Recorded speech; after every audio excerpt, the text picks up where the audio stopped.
বিএনপির সংগ্রামী যুগ্ম মহাসচিব হাবিব নবী খান সোহেল শুভেচ্ছা বক্তব্য রাখবেন। আমি বক্তব্য রাখার জন্য অনুরোধ করছি হাবিব নবী খান সোহেলকে।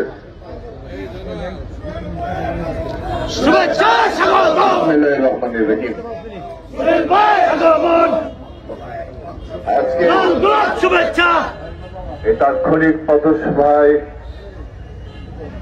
উপস্থিত সংগ্রামী ময়মনসিংহ বিভাগীয় সাংগঠনিক সম্পাদক, কিশোরগঞ্জ জেলা বিএনপির সংগ্রামী সভাপতি সংগ্রামী শরীফুল আলম,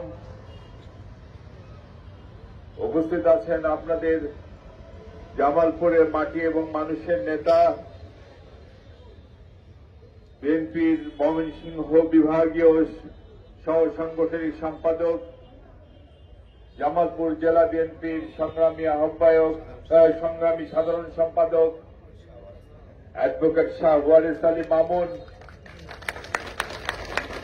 উপস্থিত আছেন বিএনপির ময়মনসিংহ বিভাগীয় সহ সাংগঠনিক সম্পাদক আবু ওয়াহাব আকন্দ, উপস্থিত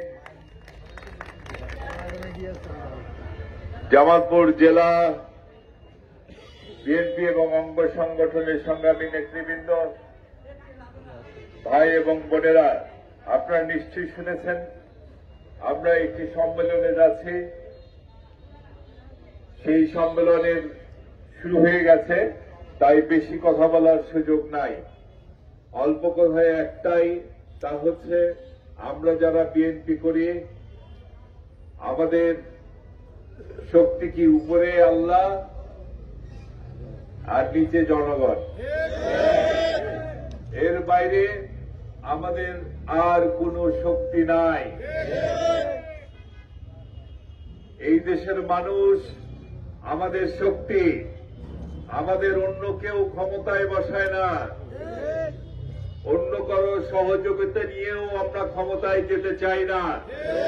যদি যেতে চাইতাম এর মধ্যেই আমরা 2-3 বার ক্ষমতায় থাকতে পারতাম, এই যে 8 সাল থেকে শুরু করে। কিন্তু আমরা বলেছি বিএনপি জনগণের সমর্থন ছাড়া ক্ষমতায় যেতে চায় না। 2008 সালে আমাদের নেত্রীর কাছে ওনারা গিয়েছিলেন, বলেছিলেন আপনাকে প্রধানমন্ত্রী বানাবো, আমাদের ক্ষমা করে দিয়ে। নেত্রী বলেছেন আপনারা বানাবেন মানে বেগম খালেদা জিয়া অন্য কারো সহযোগিতা নিয়ে ক্ষমতায় যেতে চায় না, একমাত্র জনগণের সহযোগিতা নিয়ে সেই জনগণের সাথে আমাদের ইস্পাত কঠিন যে ঐক্য তৈরি হয়েছে, সেই ঐক্য দিন দিন আরো শক্তিশালী করতে হবে। তার কারণ দেশকে রক্ষা করতে হবে। আমাদের দেশের উপর নজর পড়েছে, কুনজর পড়েছে। দেশের বাইরে থেকে আমাদের দেশের ভিতর খেলতে চায়, আমরা কি তা হতে দিতে পারি? আমরা প্রতিহত করব কাকে সাথে নিয়ে? জনগণকে সাথে নিয়ে। সুতরাং বিএনপির নেতাকর্মী ভাই এবং বোনেরা, জনগণের সাথে আমাদের যে ঐক্য তা দিন দিন আরো শক্তিশালী করতে হবে। এই আপনাদের কাছে অনুরোধ, আমাদের কোনো কাজে জনগণ যেন কষ্ট না পায়, কারণ জনগণ আমাদের ভালোবাসে। আমাদের বিপদের দিনে ওই উপরে আল্লাহ, নিচে জনগণ ছিল, যার জন্য আমরা সকল বিপদ বারবার মোকাবেলা করেছি, সফল হয়েছি, আগামীতেও সফল হবে ইনশাআল্লাহ।